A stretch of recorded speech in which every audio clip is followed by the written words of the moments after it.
ஓம் சைராம், ஜெய் சைராம். என் அன்பு குழந்தையே, நம்முடைய சிறந்த அணுகுமுறை ஒரு சிறந்த நாளாக மாறும். அது ஒரு சிறந்த மாதமாக மாறும். அதுவே ஒரு சிறந்த ஆண்டாகவும் மாறும். அதுதான் ஒரு சிறந்த வாழ்க்கையாக மாறும். அதுதான் இந்த சித்திரை திருநாள் உன் வாழ்க்கையை மாற்றும் நாளாக, ஆண்டாக மாறும். கவலைப்படாதே, உன் வாழ்க்கையை மாற்றும் தமிழ் புத்தாண்டு இது. வாழ்ந்து கெட்டவர்கள் பழசை நினைக்காதீர்கள். வாழ்வாங்கு வாழ்ந்தவர்கள் பழசை மறக்காதீர்கள். வீழ்ந்தாலும் எழுவேன் என்று நீங்கள் நினைத்து மீண்டும் எழுந்தால் உங்கள் வாழ்க்கை இன்னும் முடியவில்லை என்று அர்த்தம். அப்போதுதான் உங்கள் வாழ்க்கை ஆரம்பம் என்று அர்த்தமாகிவிடும். உங்கள் கஷ்டத்தில் கை கொடுத்தவர்களையும் உங்கள் கஷ்டத்துக்கு காரணமானவர்களையும் என்றுமே நாம் மறக்கக்கூடாது. இறைவன் ஒரு பொழுதும் கஷ்டத்தை தருவதில்லை. நீங்கள் தெரிந்தும் தெரியாமலும் செய்த தவறுகளை திருத்திக் கொள்ளவும், உங்களையும் உங்களை சூழ்ந்து உள்ளவற்றையும் புரிந்து கொள்ள சில சந்தர்ப்பங்களை உங்களுக்கு தருகிறார். அதனை நீ அனுபவமாக மாற்றிக்கொள்வதற்காக. ஆகவே நீங்கள் அதனை கடந்து செல்லுங்கள். வெற்றி மிக அருகிலேயே தான் இருக்கிறது. கொஞ்சம் நீங்கள் சிந்தித்து பாருங்கள். உயர்நிலையை பெறுவது நிச்சயமாகவே சொல்கிறேன். நீங்கள் உயர்நிலையை பெறுவது திண்ணம். இது சாயப்பாவின் சத்திய வாக்கு. இது தேவ வாக்கு. நாம் நம்முடைய வாழ்க்கையை எந்த ஒரு பட்டியலும் இன்றி வாழ்க்கையை வழிநடத்துகிறோம். அதன் விளைவாக எரிந்து தவிக்கின்றோம். இந்த வீணான வாழ்க்கை முறையிலிருந்து தப்பிக்க நாம் என்ன செய்ய வேண்டும் என்று கேளுங்கள். மனிதன் கடவுளை நாட முயற்சி செய்யாவிட்டாலும் சாந்தி, சந்தோஷ, சௌக்கியம் மற்றும் சுதந்திர இவற்றையாவது நாடலாம். அமைதி, ஆனந்தம், சந்தோஷம் மற்றும் சுதந்திரம் அவர் இப்போது இவற்றை கூட தேடுவதில்லை. அவர் அவற்றை எப்படி பெறுவது என்று கற்றுக்கொள்ள முயற்சிக்கவில்லை. எப்போதுமே சுழல்கிறது காலச்சக்கரம். அது ஓய்வதே இல்லை. மனிதனும் எப்போதும் உழைத்து கொண்டே இருக்கிறான். உழைத்தால் மட்டுமே அவன் பசியாற முடியும். அந்த வட்டத்திலிருந்து நிவாரணம் கிடையாது. அவனுக்கு இப்போது கிடைக்கும் ஒரே அமைதியும் மகிழ்ச்சியும் ஒரு கனமானவை. இதோ இப்போது அடுத்த நிமிடமே போய்விட்டது. வலி மகிழ்ச்சிக்கு முற்றுப்புள்ளி வைக்கிறது. மகிழ்ச்சி என்பது வலி இல்லாததுதான். பூமிக்கு பாரமாக மனிதன் ஏன் வருடக்கணக்கில் வாழ வேண்டும்? எவ்வளவு அரிசியோ கோதுமையோ வருடம் சாப்பிட்டாலும் தனக்கோ மற்றவர்களுக்கோ சந்தோஷமோ சமாதானமோ திரும்ப வராமல் இருக்கிறதா? நீங்கள் தீவிரமாக காற்றை பம்பு செய்யும்போது மட்டுமே பெட்ரோமாக்ஸின் ஒளி பிரகாசமாக தெரியும். உங்கள் ஒளியும் மங்கி மிக அருகில் உள்ளது. எனவே தீவிரமாக பம்ப் செய்யுங்கள். அதாவது ஆன்மீக பயிற்சியில் உங்களை ஈடுபடுத்திக் கொள்ளுங்கள். உங்கள் மனதை சிறப்பாக ஒளி பரவ செய்யுங்கள். உங்கள் அருகில் வரும் அனைவரிடமும் உங்கள் ஒளியை நீங்கள் பரவச் செய்யுங்கள். என்னுடைய ஒளி எப்பொழுதும் உங்கள் மீது மட்டுமே இருக்கும். வாழ்க்கையில் நீ அடுத்த நிலைக்கு செல்லப் போகிறாய். அதனால் இப்போது இருக்கும் துன்பத்தை பற்றி கவலைப்படாமல் உன் வேலையை தொடர்ந்து செய். நீ வெற்றி பெறுவாய். உனக்கு நான் துணையாக இருப்பேன். ஏன் இத்தனை கேள்வியும் கொதிப்பும்? உன் மனதில் இருக்கும் அனைத்தையும் நான் அறிவேன். நான் பெற்றெடுத்த பிள்ளை நீ. உன்னை விட்டு நான் எப்படி போவேன் என்று நீ எப்படி நினைக்கலாம்? உன்னை வலுப்படுத்தவே நான் வந்துள்ளேன். நீ அறிந்தது இந்த ஒரு ஜென்மத்தில்தான் நான் உன்னுடன் இருக்கிறேன் என்று. எல்லா ஜென்மத்திலும் உன்னுடன் தான் நான் இருக்கிறேன், இருந்தேன், இருப்பேன். உன் உயிரின் அகண்டமாய் உன்னுடன் தான் நான் இருப்பேன். உனக்கான எல்லாம் நான் தருவேன். கொஞ்சம் காலம் பொறுத்து கொண்டாய், இன்னும் கொஞ்சம் பொறுத்துக்கொள். உன்னை புறக்கணித்தவர் உன்னை தேடி நீ காட்டிய அன்பானது தூய்மையானது என்று உணர்ந்து வருவார்கள். உன் அன்புக்காக ஏங்கி உன் அருமையை புரிந்து வருவார்கள். உன் ரணப்பட்ட மனதிற்கு மருந்தாக உனக்கு சுகம் பெற செய்வேன். இப்போது உள்ள மனநிலை கஷ்டங்களை பார்த்து மறுத்து போய் கண்ணீர் வற்றி இருக்கிறாய். இதை அனைத்தும் நான் மாற்றி அமைப்பேன். நீ என் மேல் கொண்ட பக்தியானது உலகை விட பெரியது. உன்னை என் பிள்ளை என்று சொல்லும் போது ஏற்படும் ஆனந்தத்தை வார்த்தைகளால் சொல்லி உணர வைக்க முடியாது. என் பிள்ளைகளுக்கு வாழ்க்கையில் நல்ல விஷயங்கள் அடியெடுத்து வைக்கும் காலம் வந்துவிட்டது. நீ என் பிள்ளை, அன்புக்கு பெயர் கொண்ட பிள்ளை. உன் மனதில் குதர்க்கமான எண்ணங்கள் எழுந்தால் அதை விட்டுவிடு. அதை பெரிதாக எடுக்காதே. மனமும் புத்தியும் நமக்கு பாதி நண்பன், பாதி எதிரி. அதனால் அவற்றை என் பாதத்தில் வைத்துவிடு. நான் பார்த்து கொள்கிறேன். நிறை குறை என எல்லோரிடமும் உண்டு. அதை திருத்த நீ முயற்சி செய். இப்படி குறையுடன் இருக்கிறோமே என்று வருத்தப்படாதே. நான் இருக்கிறேன். என் ஆசியும் அருளும் உனக்கு உண்டு. நீ நன்றாக நலமுடன் நல்ல ஆரோக்கியத்துடன் வாழ்வாய். உன் அம்மாவாக அப்பாவாக என்றும் உன்னை அரவணைத்து காப்பேன். இந்த உலகத்தில் அனைத்து ஜீவராசிகளும் எனது கட்டளைக்கு உட்பட்டவை. அது யாராக இருந்தாலும் விதிக்கப்பட்ட கர்ம பலன்களை அனுபவித்தே ஆக வேண்டும். இது உலக நியதி. ஆனால் உனது கர்ம பலனையும் அனைத்து ஜீவராசிகளின் கர்ம பலன்களையும் சேர்த்து நான் சுமந்து கொண்டிருக்கிறேன். நீ செய்யும் அனைத்திற்கும் கணக்கு வைத்திருக்கிறேன். எனக்கு தெரியாது என்று மட்டும் நினைக்காதே. ஒவ்வொரு செயலிற்கும் தனித்தனியாக கணக்கு வைத்திருக்கிறேன். எல்லாவற்றையும் செய்துவிட்டு எப்படி உன்னால் அழைக்க முடிகிறது என்னை? எப்படி எனது நாமத்தை உச்சரித்து கொண்டிருக்கிறாய்? உன் மனதில் எந்த சலனமும் இல்லாமலாயிருக்கிறாய்? நான் உனது பாவ மூட்டையை சுமந்து கொண்டிருக்கிறேன். நீ செய்த தவறை உணர்ந்து கிடைத்த வாழ்க்கையை நிம்மதியாக வாழ கற்றுக்கொள். என் மீது முழுமையாக பக்தியை செலுத்து. உனக்குள் இருக்கும் கெட்ட எண்ணங்களை மாற்றுவதற்கு வழி செய்து கொண்டிருக்கிறேன். உனது சுபாவத்தை மாற்றிக்கொள்ள முயற்சி செய். உனக்கு வாழ்க்கையில் ஏற்பட்ட துயரங்களை விரைவில் அகற்றி உனக்குள் இருக்கும் கெட்ட சிந்தனைகளை ஒழிக்கப் போகிறேன். காத்திரு. நீ எனது பிள்ளை. உன்னை கண்டிக்க புத்தி புகுட்ட எனக்குத்தான் உரிமை இருக்கிறது. கவலைப்படாமல் இரு. நீ மாறப்போகிறாய். பொது வாழ்க்கையை அனுபவிக்கப் போகிறாய். தைரியமாக இரு. ஜெயிக்கப் போகிறாய். அன்று என்னை புரிந்து கொள்ள முயற்சி செய்வாய். பேச முடியாமல் தவிப்பாய். என்னை தேடி அலைந்து ஓடி வருவாய். ஆனந்தத்தில் என்னை பார்த்து அழுது விடுவாய். உன்னை தோற்க விடுவேனா? அதற்காகவா நான் உன்னை தேடி வந்திருக்கிறேன்? கவலைப்படாதே. நிச்சயமாக உன்னை கரை சேர்ப்பேன். இது தெரியாமல் கவலைப்பட்டு கொண்டிருக்கிறாய். நம்பிக்கையோடு இரு. நம்பிக்கைதான் வாழ்க்கை. அப்பா நான் இருக்கிறேன் நிழலாக. பஞ்சபூதங்களான இவ்வுடம்பு அழியக்கூடியது, நிலையற்றது. ஆனால் அதனுள் இருக்கும் ஆன்மாவே பரம்பொருள்.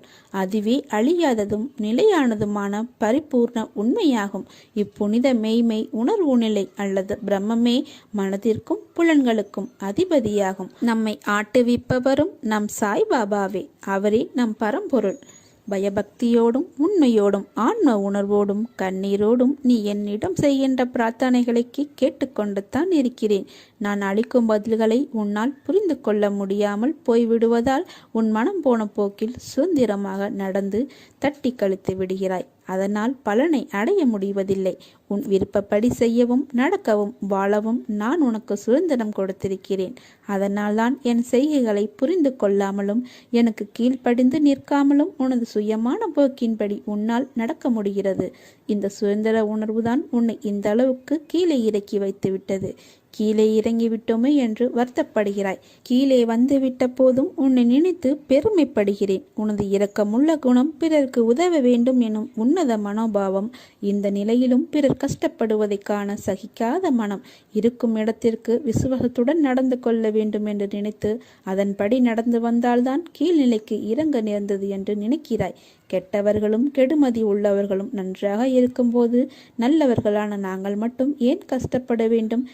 கஷ்டத்தை மட்டும் ஏன் கடவுள் எங்களுக்கு பரிசாக தர வேண்டும் என்று நினைக்கிறாய்? உன்னை போல நல்லவர்களும் இப்படித்தான் புலம்புகிறார்கள். இது இன்றோ நேற்றோ தொடங்கி நடந்து வருகிற விஷயம் அல்ல. காலம் காலமாய் நல்லவர்கள் புலம்பும் தொடர்கதைதான். நான் உன்னிடம் பிரத்யட்சியமாக விளங்க வேண்டும் என்றால் நீ கஷ்டப்பட்டுத்தான் ஆக வேண்டும். ஏனெனில் நான் நல்லவர் மனதில் மட்டுமே வாழ முடியும். கெட்டவர்கள் மனதில் எனக்கு இடம் ஏது? இப்படி உன்னை கஷ்டப்படுத்தி வாழ்வதால் என்ன பலன் என்று நீ நினைக்கலாம். நான் உன்னை பக்குவப்படுத்தி பெருமைப்படுத்துவதற்கு உனக்கு தந்த வரப்பிரதசமாக இதை கொடுத்திருக்கிறேன். உன்னுடைய தகுதிக்கும் தாங்கும் சக்திக்கும் ஏற்பத்தான் கஷ்டத்தை தருகிறேன். இதை உன்னால் சமாளிக்க முடியும் என்று தெரிந்த பிறகே கஷ்டம் வர தயாராக இருக்கிறது. இந்த நேரம் நீ வேகமாக செயல்பட வேண்டும். நிறைய சிந்தனை செய்ய வேண்டும். இதன் மூலம் இப்போது உள்ள நிலையை விட பல மடங்கு உயர்வடைய வேண்டும் என்பதற்காகவே இதை உனக்கு கொடுத்தேன். இதோ இருள் நீங்கி பிரம்ம முகூர்த்த நேரம் ஆரம்பமாகிவிட்டது. உன் கஷ்டங்களும் பிரச்சனைகளும் முடிந்து போகும். எல்லாம் நல்லதாகவே நடக்கும். எல்லா துன்பங்களும் விலகி புத்துணர்வோடு நீ இருக்க போகிறாய். சோர்ந்து போகாதே. தைரியமாக இரு. நான் உன்னுடன் உன் கூடவே இருக்கிறேன். எண்ணங்கள் என்ற வலையில் எல்லோரும் சிக்கிக்கொள்வது இயல்புதான். ஆனால் எண்ணங்கள் தான் செயலின் வெளிப்பாடு என்ற உண்மையை மறவாதே. உன் எண்ணங்களை நேர்மறையில் கொண்டு வா, எல்லாம் சரியாகும். எதிர்மறையை தகர்த்துவிடு.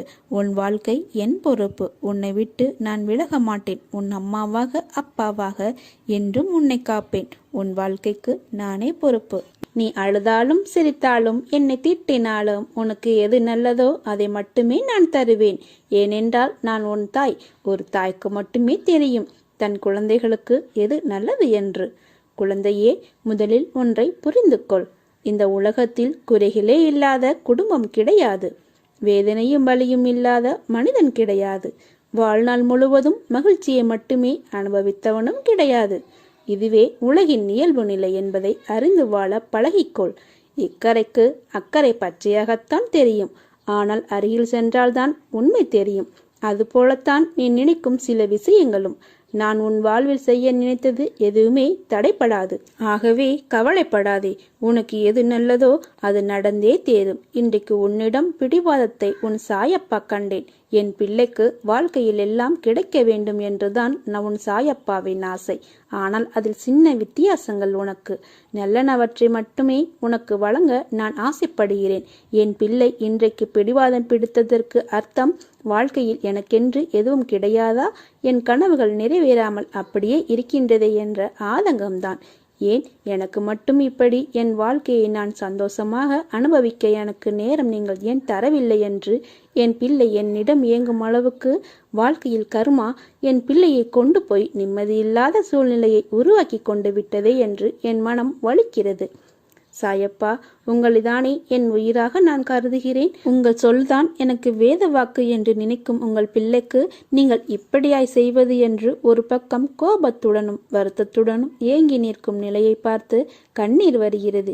ஏன் சாயப்பா, எனக்கு மட்டும் விதித்த விதி என் அன்பு எங்கும் எல்லோராலும் அவமதிக்கப்படுகிறது? ஏன் என்னை யாரும் புரிந்து கொள்ள மாட்டார்களா? தப்பு என்னிடமே ஏன் கூறுகிறார்கள் என்றுதானே உன் ஏக்கம், உன் கவலை. என் பிள்ளை நீ. மற்றவர்கள் எப்படியும் இருக்கட்டும். நான் என் சாயப்பா பிள்ளையாக அவர் சொன்ன வார்த்தையே உலகம், பேதம். அவர் வழியே எனக்கு வழி என்று இருக்கும் என் பிள்ளைக்கு நான் வழிகாட்டுகிறேன். அப்படி இருக்கையில் உனக்கு நான் அறிவுரை கூறுகிறேன். அந்த அறிவுரை நீ உன்மேல் தவறு என்றால்தான் நான் உனக்கு சொல்கிறேன் என்று நீ நினைக்காதே. நீ என் பிள்ளை என்பதை நீ புரிந்து கொள். உனக்கு எப்போதும் பக்க பலமாக நிற்பேன். உனக்கு நிச்சயம் ஜெயம் உண்டாகும். உன்னை விட்டு நான் விலகுவதும் இல்லை, உன்னை விலகி போகும்படி நான் செய்வதும் இல்லை. உன் அம்மாவாக அப்பாவாக என்றும் இருப்பேன். கவலையை விட்டொழியும். உறுதியுடன் இரு. என் பக்தர்கள் துக்கப்படுவதில்லை. சீரடியில் நீர் கால் வைத்த அக்கணமே உம்முடைய துன்பத்திற்கு முடிவேற்பட்டு விட்டது. நீ தடங்கல்கள் என்னும் கடலில் கழுத்து வரை மூழ்கி போயிருக்கலாம். துக்கமும் வேதனையுமாகிய படுகுழியில் ஆழமாக அமிழ்ந்து போயிருக்கலாம். ஆனால் யார் இந்த மசூதி மாயின் படிகளில் ஏறுகிறாரோ அவர் சுகத்தின் மீது சவாரி செய்கிறார் என்று அறிந்து கொள்ளுங்கள். வானமே இடிந்து மேலே விழுந்தாலும் உன் நிலையில் நீ உறுதியாக இரு. தாங்கும் சக்தியை நான் கொடுக்கிறேன். உன் பின்னும் முன்னும் நானே பாதுகாவலனாக இருப்பேன். பொறு. உன்னுடைய கவலைகளை தூர ஏறி. உன்னுடைய துன்பங்கள் ஒரு முடிவுக்கு வந்துவிட்டன. ஒருவன் எவ்வளவுதான் நசுக்கப்பட்டு வேதனைப்பட்டவனாக இருப்பினும் இச்சமாதியில் கால் வைத்தவுடனே அவன் மகிழ்ச்சியின் பாதையில் செல்கின்றான். உனது எண்ணங்கள் அனைத்தும் நிறைவேறப் போகிறது. யாரும் இல்லையே, எல்லாம் தவறாக நடக்கிறதே, என்ன செய்வது என்று நினைக்காதே. உன் அப்பா சாய்பாபா நான் இருக்கிறேன். நல்லவனோ கெட்டவனோ அதை நான் பார்ப்பதில்லை. என்னை நம்பி முழுமையாக சரணடைந்து விட்டவர்களை நான் புறம் தள்ளுவது இல்லை. அவர்களுடைய அனைத்து விஷயங்களுக்கும் நான் பொறுப்பேற்கிறேன். அவர்களை காப்பதே என்னுடைய வேலை. அவர்களின் நன்மை தீமை கணக்கை பார்த்து காப்பாற்றும் தன்மையுள்ளவன் அல்ல நான். அதை வேறு ஒருவன் பார்த்து கொள்வான். அதற்கேற்ப பலன் தருவான். நான் தரும் நன்மைகள் அனைவருக்கும் பொதுவானவை.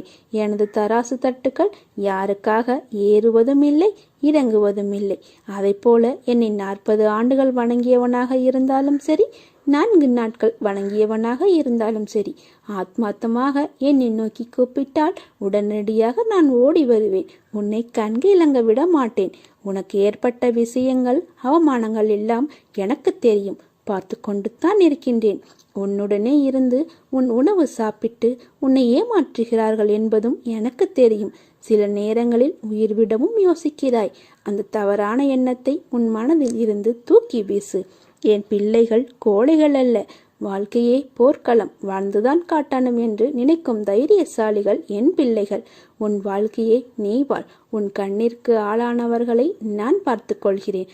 அவர்களை எப்படி பந்தாடுகின்றேன் என்று மட்டும் நீ பார். நீ தனியாக இல்லை. உன்னுடன் உன் அப்பாவாகிய நான் இருக்கும்போது நீ எதற்கும் கவலைப்படாதே. நாளை ஏதாவது ஒரு ரூபத்தில் நான் உனக்கு காட்சி அளிப்பேன். உனக்காக நான் சீரடியில் இருந்தே வருவேன். உனக்கு பிடித்த அப்பா நான் எல்லாவற்றையும் பார்த்து கொள்கிறேன். கவலையின்றி இரு. எனது உண்மையான பக்தன் எனது அன்பை தவிர வேறெதையும் என்னிடம் எதிர்பார்ப்பது இல்லை. எனது விருப்பமே அவனது விருப்பமாக இருக்கும். அவனது வாழ்க்கையில் நடக்கின்ற எல்லா நிகழ்வுகளும் எனது விருப்பப்படியே நடக்கிறது என திடமாக நம்புவான். அப்படிப்பட்ட என் பக்தனை காக்க நான் 7 கடல்களையும் தாண்டி செல்வேன். எல்லாம் செயல்புரியும் சக்திகளையும் சாயி பாதங்களில் சமர்ப்பித்து விடுங்கள். பிறகு அவர் ஆணையிட்ட ரீதியிலேயே செயல்படுங்கள். சாயி சர்வ சக்தியும் நிறைந்தவர் என்பதை அறிந்து கொள்ளுங்கள். பாரத்தை அவர் மீது போட்டுவிட்டு அபிமானம் கொள்ளாது செயல்புரியுங்கள். எல்லா சித்திகளையும் பெறுவீர்கள். மாறாக மிக சிறிய அளவில் அபிமானம் ஒட்டிக்கொண்டிருந்து நான் தான் செய்கிறேன் என்று நினைத்தால் ஒரு கணமும் தாமதமில்லாது உடனே அவள் அதனுடைய விளைவும் தெரியும். எனது லீலைகளை நீ ஆர்வமோடும் அன்பு கலந்த இதயத்தோடும் கேட்கிறாயா? நல்லது. என்னை நாடி வந்தவர்கள் தங்கள் வாழ்வில் வளம் பெற்றதை கேள்வியுற்றாயா? நல்லது. இவ்வளவு செய்த தந்தையாகிய நான் நீ வேண்டுகிற எல்லா வேண்டுதல்களையும் நிறைவேற்றுகிற நான் மிச்சமுள்ள வேண்டுதல்களையும் நிறைவேற்றி தரமாட்டேனா? இதற்காக என் மீது எத்தனை கோபம்! அவ்வளவு இறுக்கமாக முகத்தை வைத்து கொண்டாயே, ஏன் இந்த குழப்பம், பதற்றம், வீணான கவலை? அனைத்தையும் விடுத்து என் வேலைகளில் கவனம் செலுத்து. நான் உனக்காக வேலை செய்கிறேன். ஏதாவது ரூபத்தில் பாபா உனக்கு துணை இருப்பார் என்று நம்பு. ஒரு அடியவரை பாபா ஏற்றுக்கொண்டால் அவரை அவர் தொடர்கிறார். இரவும் பகலும் வீட்டிலும் வெளியிலும் அவருடனேயே இருக்கிறார். அவர் விரும்பியவாறு எங்கு வேண்டுமானாலும் செல்லட்டும். அறிவு கெட்டாத வகையில் ஏதாவது ஒரு ரூபத்தில் அவருக்கு முன்பாகவே சென்று பாபா அங்கு இருக்கிறார். தைரியத்தை இழந்து விடாதே. உன் மனதில் எந்த விதமான கவலையும் வேண்டாம். நல்லதே நடக்கும். பக்கீர் தயாள குணம் உள்ளவர். உன்னை காப்பாற்றுவார். ஒரு கஷ்டமான நிலைமையை சந்திக்கும் போது மனம் உடைந்து போக வேண்டாம். பொறுமையுடன் என்ன நடக்கிறது என்பதை கவனித்த வண்ணம் இருங்கள். ஏனெனில் என்னுடைய பக்தர்களை எப்படியாவது காப்பாற்றுவதே என்னுடைய கடமையாகும். நீ ஏன் எல்லாம் உன் தலையில் வைத்து கொண்டு இருக்கிறாய்? ஏன் உன் அப்பா நான் உன் வழிகளை தாங்க மாட்டேனா? நீ அழும்போது என் மனம் துடிக்கின்ற துடிப்பை என்னால் எந்த வார்த்தைகளில் உன்னிடம் கூறுவது என்று தெரியவில்லை. உன் மனவழி உன் உடம்பில் ஏற்படும் என அனைத்து வழியையும் நீ என் பெயர் சொல்லி என்னால் அதை தாங்க முடியாது. எனக்கும் அதற்கான பலத்தை தாருங்கள் அப்பா என கேட்கிறாய். உன் வழியை நான் தாங்க மாட்டேனா? உன் கண்ணீரை காணும் போது அதுதான் எனக்கு வழி ஏற்படுத்துகிறது. உங்கள் பெயர் சொல்லி என்னால் எப்படிப்பட்ட கஷ்டம் தரும் சூழ்நிலைகளையும் தாண்ட முடியும் என்று கூறும்போது நான் உனக்கு எப்படி உதவி செய்யாமல் இருப்பேன்? வழி தாங்காமல் சில நேரம் நீ கதறும் போது என் மேல் கோபம் கொண்டாலும் அது உன் மனதில் இருந்து வருவதல்ல. அதன் பிறகு என்னை மன்னித்து விடுங்கள் என்று கேட்டு நீ என் முன் நிற்கும் போது என் மனம் உன்னை எண்ணி கலங்குகிறது. என் பிள்ளையை இப்படி விதியால் படும் அவஸ்தைகள் என் முன் இப்படி நிற்க வைக்கிறதே என்று. நீ துவண்டு போக மாட்டாய். என்ன கஷ்டம் வந்தாலும் நிமிர்ந்து பறந்து வானமாய் மேலோங்கி நிற்பாய். உன் கனவில் தோன்றி உன் பிரச்சனைகளுக்கான தீர்வை நான் கூறப்போகிறேன். பக்தர்களின் நம்பிக்கை, நேர்மையான பக்தி, ஆன்மீக வளர்ச்சிக்கேற்ப சாய்பாபா அளித்திடும் அனுபவங்கள் பக்தருக்கு பக்தர் மாறுபடும். சில முக்கியமான நிகழ்வுகள் மூலம் பாபா சில பக்தர்களுக்கு உதவுகிறார். அவர்கள் வாழ்க்கையில் பொருளாதார மேம்பட்டை அளிக்கிறார். சில பக்தர்களுக்கு கனவுகளில் தோன்றி கனவுகளில் செய்திகள் சொல்லி சிலரது பக்தியை அதிகப்படுத்துகிறார். முழுமையான நம்பிக்கை, நேர்மை மற்றும் பக்தியுடன் சாய்பாபாவை நோக்கி யார் பிரார்த்தனை செய்தாலும் பாபா அவர்களுடன் நேராக பேசுகிறார். அவர்கள் இடைத்தரகர்களின் உதவியை நாட தேவையில்லை. உன்னை நினைக்கையில் என் கண் கலங்குகிறது. எனக்கு என் சாயப்பாதான் எல்லாம் என நீ நினைக்கும் போது பூரிப்பு அடைகிறேன். நீ கவலை கொள்ளாதே. உன் மனதில் வலியை ஏற்படுத்தியவர்கள் ஒரு நாள் அதை உணர்வார்கள். அதையெல்லாம் நினைத்து நீ வருந்தாதே. உன் சாயப்பா உனக்கு துணையாக இருப்பேன். வாழ்க்கை என்பது எல்லாம் கலந்ததுதான். போலிக்கும் நிஜத்துக்கும் வித்தியாசங்களை நீ உணர வேண்டும். எல்லாவற்றையும் நம்பு. ஆனால் நீ நம்புகிற அளவுக்கு அவர்கள் உண்மையாக இருக்கிறார்களா என்று யோசித்துக்கொள். உன் அப்பா உனக்கான எல்லா சூழ்நிலைகளும் உனக்கு உதவி செய்வேன். அதனால் நீ எதற்கும் கலங்காதே. உன் சாயப்பா எப்போதும் உனக்காகத்தான் இருப்பேன். என்னை நம்பி இருந்த உங்கள் வாழ்வில் அற்புதங்கள் நடைபெறும். உன் கண்ணீர் கவலையெல்லாம் முடியப் போகிறது. கூடிய விரைவில் உனக்கான வெற்றி இலக்கு காத்து கொண்டிருக்கிறது. தேவையில்லாமல் உன்னை வருத்தி கொள்ளாதே. நீ உன் வாழ்க்கையில் தத்தளித்து கொண்டு இருக்கிறாய் என்பதை நான் அறிவேன். உன்னை எனது கரம் கொண்டு இறுக பிடித்து காப்பாற்றிக் கொண்டிருக்கிறேன். இன்னும் சில நாட்களில் அனைத்தும் மாறும். உனது எண்ணங்கள் அனைத்தும் நிறைவேறப் போகிறது. யாரும் இல்லையே, எல்லாம் தவறாக நடக்கிறதே, என்ன செய்வது என்று நினைக்காதே. உன் அப்பா சாய்பாபா நான் இருக்கிறேன். நிதானமாக யோசித்து செயல்படு. அவசரப்படாமல் பொறுமையாக இரு. உன்னை விட்டு யார் விலகினாலும் அதையே நினைத்து கவலைப்படாதே. எல்லாம் நன்மைக்கே என்று எடுத்துக்கொள். யார் உன்னை வெறுத்தார்களோ, யார் உன்னை உதாசீனப்படுத்தினார்களோ, யார் உன் நம்பிக்கையை கெடுத்தார்களோ அவர்கள் முன் நீ மென்மேலும் வளர்ச்சியடைந்து உன் வாழ்வில் வெற்றி பெறப் போகிறாய். கவலைப்படாமல் இரு. உன்னிடம் நான் எத்தனை முறை கூறியிருக்கிறேன், உன்னை விட்டு எந்த சூழ்நிலைகளிலும் நான் விலக மாட்டேன் என்று. உன்னை திருத்தி அமைக்கவே நான் இவ்வாறு செய்கிறேன். என் குழந்தை எந்த தவறு செய்தாலும் அதை அவர்களுக்கு புரியும்படி அறிவுறுத்தி கூறி வருகிறேன். அவர்களை விட்டு நான் ஒருபோதும் விலக மாட்டேன். சேற்றில் கல்லெறிந்தால் கரைப்படுவது உனக்குத்தான். அந்த கல்லுக்கும் கரை உண்டு, ஆனால் அதற்கு உயிர் இல்லை. அதை போலவே தான் உனக்கும் வரும் பிரச்சனைகளும் உயிர் இல்லை. ஆனால் நீ அதை பெரிதாய் எடுப்பதால் தான் அதற்கு தேவையில்லாமல் யோசித்து உயிர் கொடுத்து கரை என்னும் சேற்றில் கிடந்து அழுது அல்லோலப்படுகிறாய். அதனால் உன் கவலை என்னும் சேற்றில் விழாது நடைபோடு. எல்லா பிரச்சனைகளுக்கும் ஒரு முடிவு இருப்பதை உனக்கு தெரியும். உன்னுடைய சோகம் கவலைகளிலிருந்து நகன்று போ. அப்போது அது உன்னை பாதிக்காது. உனது எல்லா பிரச்சனையிலிருந்தும் நிச்சயம் விடுபடுவாய். உனக்கு எல்லாம் சுகமாகிவிடும். உனக்கான வெற்றி காலத்தில் நீ நுழைந்து விட்டாய். உன்னை விட்டு நான் விலகுவதும் இல்லை, உன்னை விலகி போகும்படி நான் செய்வதும் இல்லை. உன் அம்மாவாக என்றும் துணை இருப்பேன். சாயை நம்பியவர்களுக்கு அழைக்காமலேயே அவர் வருவார். வேறு உருவத்தில் தோன்றுவார். தம் பக்தர்களுக்கு கடமைப்பட்டவராக இருப்பார். ஒவ்வொரு படியிலும் பக்தர்களுக்கு உணர்வூட்டி காப்பார். சாயின் பெயரை அழைக்கும் எவரும் உதவியின்றி தவிக்க மாட்டார்கள். நிச்சயம் காப்பாற்றப்படுவார்கள். என்னிடம் பிரார்த்தனை செய்த பிறகும் பிரச்சனை தீரவில்லை என்றும் இருந்த நிலை அதிகமாகிவிட்டது என்றும் அவசரப்பட்டு முடிவு செய்துவிட வேண்டாம். கால்களில் தைத்துவிட்ட முள்ளானது கடுமையான வேதனையை தரும். இரவு பகலாக உறங்குவதை கூட தடுக்கும். இதை அப்புறப்படுத்த வேண்டுமானால் வேறு ஒரு முள்ளை கொண்டு தைத்த முள்ளை சுற்றி பல முறை குத்த வேண்டியிருக்கும். முள்ளை ஆட்டி பார்க்க வேண்டியிருக்கும். அப்போது வலி உயிர் போவது போலிருக்கும். ஒரே ஒரு முறை குத்திய முள்ளே கொடிய வேதனை தரும்போது அதை எடுக்க பல முறை குத்தப்படுகிற நிலையில் வலி கூடுதலாகத்தானே இருக்கும். ஒரு முள்ளின் வலி உனக்கு பாதிப்பை உண்டாக்கும் என்பதையும், பல முறை குத்துவதால் வருகிற வலி அதை நீக்குவதற்காக தானே அன்றி காயப்படுத்துவதற்காக அல்ல என உணர்ந்து கொள்வாயாக. கஷ்ட நிவர்த்தி வருவதற்கு முன்னால் அதன் தொல்லை மிகவும் தாங்க முடியாத அளவு தெரியும். பாபா கைவிட்டு விட்டார், இனி யார் காப்பாற்றப் போகிறார்கள் என நினைப்பீர்கள். பயப்படாதீர். என் பக்தர்களுக்கு நான் துர்க்கதியை எந்த நிலையிலும் பரிசாக தரமாற்றேன். எந்த சூழ்நிலையில் இருந்தாலும் என் பக்தனை காப்பது என்னுடைய கடமை. என்னுடையவனான உன்னை என்னை விட்டு விலகி செல்லும்படி விடமாட்டேன். பொறுக்க முடியாத அவதியும் அதையொட்டி உன் மனதில் எழுகின்ற கோணல் சிந்தனைகளும் உயிரை மாய்த்து கொள்ள நினைக்கும் எண்ணமும் என்னை மன வருத்தமடைய செய்கின்றன. உனது துக்க கூப்பைகளை மூட்டை கட்டி தூர போட்டுவிடு. எனது பாதங்களை பற்றிக்கொள். நான் அனைவருக்கும் கருணைமயமான அன்னை என்பதையும், ஒரே ஒரு முறை கூவி அழைத்தாலும் ஓடி வந்து அணைத்து உச்சி முகரும் தாய் என்பதையும் மறந்து விடாதே.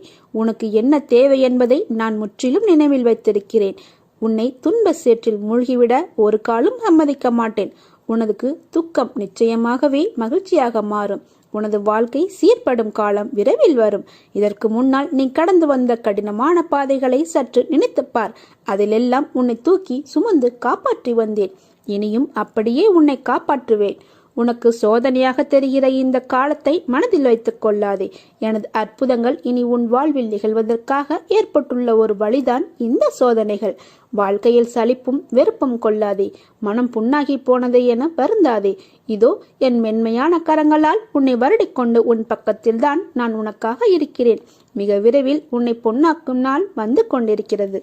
என்னுடைய உதி உன்னை எப்பொழுதும் காக்கும். உனக்கு நல்ல காலம் பிறக்கப் போகிறது. இனி எல்லாமே வெற்றிதான். நீ வெற்றி பாதையில் பயணிக்க துவங்கிவிட்டாய். நீ எடுக்கும் ஒவ்வொரு அடியும் நல்லதே நடக்கும். சாயிருக்க பயமேன். ஓம் சாய்ராம். ஜெய் சாய்ராம்.